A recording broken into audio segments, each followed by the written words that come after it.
John was on the island of Patmos in the 1st century AD when he received this vision. Revelation 13:11 says, "And I beheld another beast coming up out of the earth, and he had 2 horns like a lamb, and he spoke as a dragon." Many believe John saw the bison in this vision of Revelation 13. The bison, also called the buffalo, is native to North America. However, since North America had not yet been discovered, John didn't know what to call this beast. But since it looked similar to an animal he was familiar with, he called this woolly-faced animal a beast with 2 horns like a lamb. In the United States, the National Bison Legacy Act, which designates the bison as the first national mammal of the United States, was signed into law by President Obama on May 9, 2016. This could be coincidence, but then again, it could also be God helping his people identify who this beast is. When you study Revelation 13:11 through 15, having a basic understanding of history, along with current religious and political events, you will soon understand that the United States of America is the only country in the world that fits the description of the beast with 2 horns like a lamb. For a thorough understanding of this, please request this free book at the end of the video and read chapter 25 titled God's Law Immutable, which talks about the United States in prophecy. In the meantime, here are a few reasons why the United States is the beast with 2 horns like a lamb. According to Scripture, the leopard beast of Revelation 13:10 was going into captivity at the time this 2-horned beast was rising up or coming into power. The leopard beast went into captivity in 1798 when Napoleon's general took the Pope captive. This means the 2-horned beast would rise to power around the same time, and the United States fits perfectly.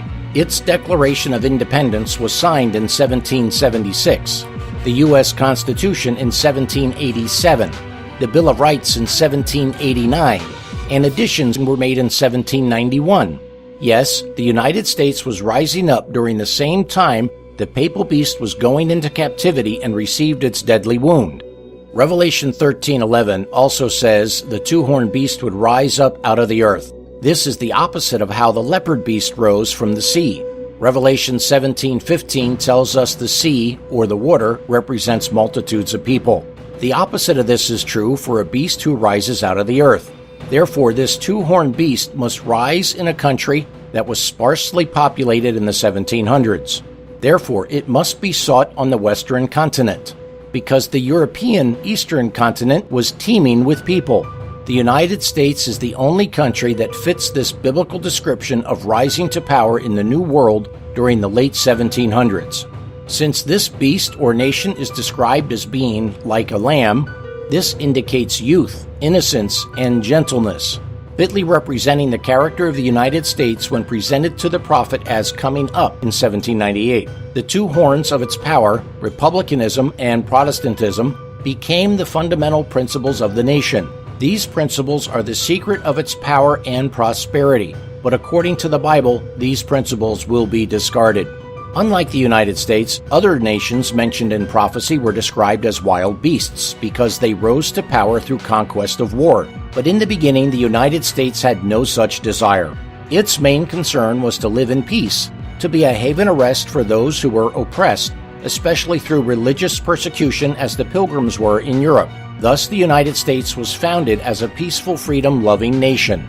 The prediction this beast would later speak as a dragon foretells of the development of the spirit of intolerance and persecution that was manifested by the dragon and leopard-like beast before it.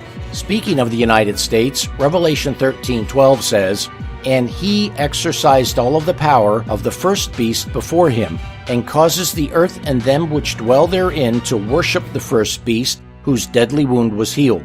This phrase that the United States causes the earth and them which dwell therein to worship the first beast indicates that the authority of the United States is to be exercised in such a way as to enforce religious observance. This is considered by God as an act of homage to the papal beast.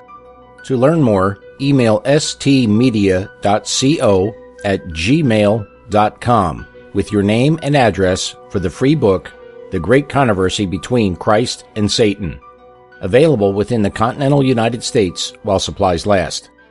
Outside the continental U.S., we'll send you the book in PDF format. That address again is stmedia.co j.co@gmail.com. One final note, please do not request this book if you already have a copy in your home. Thank you, and God bless you.